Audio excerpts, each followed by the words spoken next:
શેનું પ્રતીક છે? શીતળતાનું. હા કે ના? હા, આપણે સૂર્યને જોઈ શકીએ, બપોરનો સૂર્ય હોય એને જોઈ શકીએ. તેમ છતાં આપણા માથા ઉપર શું હોય? સૂર્ય હોય, ગુસ્સો હોય. આપણે પૂનમના ચંદ્ર આપણને ખૂબ જોવો ગમે, તેમ છતાંય તે આપણા માથા ઉપર શીતળતા હોય નહીં. અને હું એવું માનું છું કે બહેનોને એટલો બધો ગુસ્સો ન આવે જેટલો ભાઈઓને આવે. માનો છો એવું? હા કે ના? ભાઈઓને વધારે ગુસ્સો આવે, હા કે ના? કઈ ના પાડી છે ઘરેથી કે વધારે બોલવાનું નહીં એમ? સામૂહમાં બોલે ખબર જ ન હોય અહીંયા કોણ ક્યારે હું બોલ્યું એ. હવે ભાઈઓને ગુસ્સો આવે ને તો ના સાંભળો તમે, મગજ ઉપર બરફ રાખવાનો, મગજ ઉપર ચંદ્ર ધારણ કરવાનો, એનું કારણ શું? શિવજી તાંડવ કરતા હતા, એને ખૂબ અચાનક ગુસ્સો આવી ગયો હતો. ત્યારે એને માથા ઉપર ચંદ્ર ધારણ કર્યો હતો ને ચંદ્રએ પ્રભાવ એને આપ્યો કે હવે ગુસ્સો નથી કર્યા જેવો. એક ભાઈ હતા, એ સવારમાં ટિફિન લઈને ગયા ઓફિસે. ટિફિન લઈને ઓફિસે જ જવાય. બપોરે શાક ખારું નીકળ્યું. સમજો, જો એ ભાઈએ બપોરે ફોન કર્યો હોત, એક તો શાક તો સવાર બગડ્યું જ હતું, બપોરે ભાઈનો મગજને ખાવાનું બગડ્યું, અને જો એને સમયે એણે ફોન કર્યો તો સાંજે બધુંય બગડત. થાય ને? હા, પણ એ બપોરે સમયે ફોન ન કરતા એક દિવસ શાક ખારું હતું ને, સંભારો રોટલીને છાશ ખાઈ લીધું હતું, અને સાંજે ઘરે આવીને એમ કે પેલું શાક મને એકને જ ખારું લાગ્યું હતું, તને લાગ્યું હતું. કાંઈ ન થાય, તકલીફ ન થાય. પણ જો તમે પહેલો રસ્તો લીધો હોય ને તો ઘરે બધુંય બગડે. શાક બગડે, તમારો મગજ બગડે, ને ઘર પરિવારના જેટલા પણ બીજા હોય ને બધા, એની સાથે સંબંધય બગડે. હવે કાલથી કે ટિફિન જ નહીં બનાવી દો. પછી બીજા એક ભાઈ હતા, એની ઘર મહેમાન આવ્યા અને દાળ ભાત શાક રોટલી સરસ બનાવ્યું, બેન પીરસવા આવ્યા. એટલે હળવેક દઈને આમ દાળ મૂકતા હતા ને એ ભાઈના થાળીની અંદર, તો 2 ટીપા દાળ હતી એ રોટલીની અંદર પડી ગઈ. આમ સામું જોયું, કંઈ બોલ્યા નહીં. મહેમાન ગયા ને, તને ખબર નથી પડતી હું એવી રોટલી ખાઉં નહીં, મને રોટલી ગરમા ગરમ જોઈએ, અને એવી દાળ પડી ગઈ, મારે દાળથી પલ્લેલી રોટલી ખાવાની. એટલે પેલા બેનથી વળી રેવાયું નહીં, તો બોલી ગયા, પેટની અંદર બધું જઈને ભેગું જ થવાનું છે ને. બરોબર જ વાત છે ને? તો ઓલા ભાઈને તો વધારે ગુસ્સો આવી ગયો, તું મારી સામે કેમ બોલે? અને હાથ ઉઠાવવા ગયા ને, એ ભેગા એમના શાળા ઘરની અંદર એન્ટર થયા. ઘણી વખત કોઈ 2 વ્યક્તિ વચ્ચે ઝઘડો ચાલતો હોય ને કોઈ ત્રીજી વ્યક્તિ આવે ને, એટલે બબાલ બહુ મોટા પાયે થાય. એટલે આપણો 2 વચ્ચેનો ઝઘડો હોય ને, 2ની અંદર જ પતાવી દેવાનો. ત્યારે દરવાજા બંધ રાખવાનું, કોક આવે ખબર તો પડે, ડોરબેલ વાગે તો. જેવાય ને શાળા અંદર એન્ટર થયા એને ખબર પડી કે આ તો મારા બેન ઉપર હાથ ઉઠાવે છે, હાલ બેન આપણી ઘરે હાલ. લઈ ગયા એને ભાઈને ઘરે, અને આની ઉપર રીતસરનો કેસ કર્યો કે ભાઈ આ ભાઈ, સાચી વાત છે, ગપ્પુ નથી મારતી બપોર પછીનું. એટલે એ ભાઈ એની લઈ ગયા અને કેસ કર્યો કે ભાઈ મારી બેન છે એની ઉપર આ હાથ ઉઠાવવાનું કામ કરે છે, એટલે આને સજા આપો. પછી એ ભાઈ 7 મહિના સુધી, અને જેલની રોટલી કેવી, અહીંથી આમ મારે ને તો રીંગ પાછી ફરીને આવે એવી કડક રોટલી. અને એ કડક રોટલીના રોજ કટકા કરે ને રોજ દાળની અંદર નાખે ને રોજ ખાય. બોલો, તો એ દિવસે ખાઈ લીધી હોત તો. એટલે થાય, ઘણી વખત આવું થાય, પણ આપણે તાત્કાલિક જે રિએક્ટ કરી દઈએ એ આપણને નડે. એટલે માથા ઉપર સૂર્યને નહીં, દાદાને નહીં, આ ચંદ્ર મામા છે ને એને ધારણ કરી રાખવા. એનાથી પરિવારની અંદર શાંતિ તો આવશે, તમારા મનની અંદર હોતી શાંતિ આવશે. એના પછી 11મું રત્ન હતું, એનું નામ હતું પાંચજન્ય શંખ. પાંચજન્ય શંખ કોનો હતો? મારો તો નહોતો ભાઈ. કોનો હતો? શ્રી કૃષ્ણ ભગવાનનો હતો. જ્યારે 18 દિવસનું યુદ્ધ પૂરું થયું ને મહાભારતનું, ત્યારે શ્રી કૃષ્ણ ભગવાને વિજયના સ્વરની અંદર એ પાંચજન્ય શંખ છે એ વગાડ્યો હતો. એટલે પાંચજન્ય શંખ છે એ વિજયનું પ્રતીક છે. પાંચજન્ય શંખ કૃષ્ણ ભગવાનનો.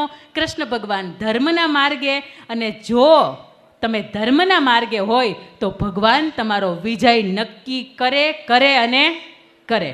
એના પછી છે 12મું તત્વ, એનું નામ છે પારિજાત. પારિજાત જોયું છે ને? હા કે ના? હા, પારિજાત છે એ સુગંધનું પ્રતીક છે. તમે કોઈ સત્કર્મો કરાવો, કોઈ સારા કામ કરો, અને વર્ષો થઈ જાય ને તો તમારી એની સુગંધ છે ને એ સતત પ્રસરતી રહે. 10 નોટ કોઈ છોકરાને બતાવો ને એને પૂછો કે બેટા આમાં કોનો ફોટો છે, તો એ કહી દે ગાંધીજી બાપુનો છે. હા કે ના? હા તો પાડો, નકર ના પાડો. હા, એ કહી દે.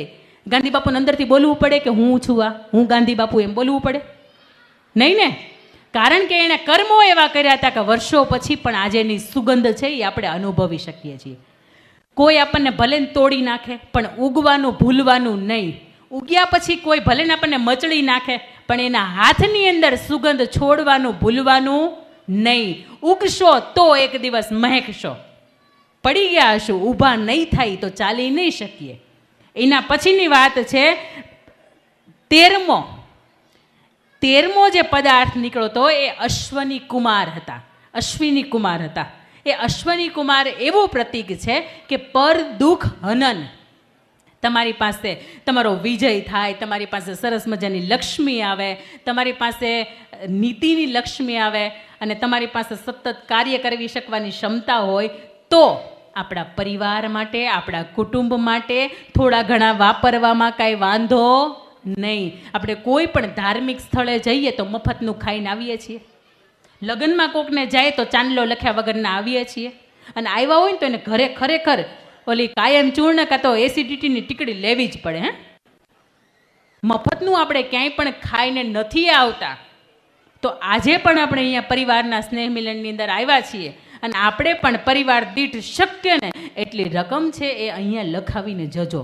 એટલા માટે કે આવતા વર્ષે સાહેબે કીધું કે આવતા વર્ષે વધારે બેટર આપણે આ કાર્યક્રમ કરવાનો છે. અને સૌથી પહેલો છે તેમ છતાંય આટલો સરસ રીતે કર્યો છે ને, અદ્ભુત એક જ શબ્દ લાગુ પડે. અને તેમ છતાંય આટલો સરસ મજાનો કર્યો છે તો આવતા વર્ષે હજુ આપણે એનાથી સારો કરી શકીએ ને જૂન મહિના પહેલાં ગોઠવી શકીએ, એટલે ફાર્મની અંદર ગોઠવી શકીએ, એ વધારે યોગ્ય રહે. ક્યારે પણ તમારી પાસે કંઈ પણ હોય તો એની અંદરથી થોડુંક દેવામાં હિચકિચાટ અનુભવતા નહીં. કારણ કે તમે 2 હાથે આપો છો ને, તમને હજારો હાથવાળો આપી રહ્યા છે. અને જે આપે છે ને, ખાલી કરે છે ને, એનું જ ભરાય છે. આ જમીન આપણને ના પડી દે છે હું તને પાણી નહીં આપું એમ. મને ખબર નથી આવતા વર્ષે કે વરસાદ આવે કે નહીં, પણ ભૂગર્ભ આપણને ના પડે છે કે હું પાણી નહીં આપું. આપણે કૂવામાં જ પાણી કાઢીએ છીએ ને, આપણે દારમાંથી પાણી મળે છે ને, તો આંખો બંધ કરીને ભગવાને થોડુંક પણ આપ્યું હોય ને તો થોડાકમાંથી થોડુંક દેવાની આદત રાખજો. કીડીને આપણે દેવું નથી પડતું, એને જાતે ગોતી લે છે. પણ માણસ એવો છે કે એને એકબીજાની જરૂર પડે છે, એકબીજાના ટેકાની, એકબીજાના સહારાની જરૂર પડે છે. અને એના પછી સૌથી છેલ્લી વાત છે, આપણને સૌથી છેલ્લું મળ્યું હોય તો એ મળ્યું શું છે? અમૃત. અમૃત એટલે અમરત્વનું પદાર્થ. અમૃત તમે પીવો એટલે સદાયને માટે તમે અમર થઈ જાઓ. હું ફરીથી આપણા કંકોત્રીએ આવીશ. કંકોત્રીમાં જમણી બાજુ હતા એ કોણ હતા? સ્વામી વિવેકાનંદ હતા. અને ડાબી બાજુ જેનો ફોટો છે એ કોણ હતા? સરદાર વલ્લભભાઈ પટેલ. આપણે એના વંશજો છીએ. 100 વર્ષ પહેલાંય સરદાર હતા. આજે પણ 2200 કરોડના ખર્ચે સ્ટેચ્યુ ઓફ યુનિટીમાં સરદાર છે અને આવનારા સમયની અંદર પણ સરદાર હશે. કારણ કે આ 14 પદાર્થ હતા ને એણે આત્મસાધ કર્યા હતા. આ વાત અહીંયા પૂરી થાય અને સૌથી છેલ્લી વાત આપ સમક્ષ મારે પ્રસ્તુત કરવી છે કે સ્ત્રી હોય કે પુરુષ હોય, આપણે કોની ગોદની અંદર 9 મહિના રમ્યા છીએ અને પછી આ સૃષ્ટિ જોઈ, એ કોણ? એ તત્વ કોણ? એનું નામ શું? માં. હા કે ના? કોઈ વ્યક્તિ એવી નથી કે એનું ડાયરેક્ટ પ્રાગટ્ય થયું હોય. માના પેટની અંદર આપણે પાટા માર્યા છે, રમ્યા છીએ, ભમ્યા છીએ, અંદરની સૃષ્ટિનું આપણે જોઈ છે અને પછી 9 મહિના પછી આપણે ધરતી ઉપર જન્મ લીધો છે. માનું હૃદય કેવું હોય? તમને એક નાનકડો એક પ્રસંગ કહું.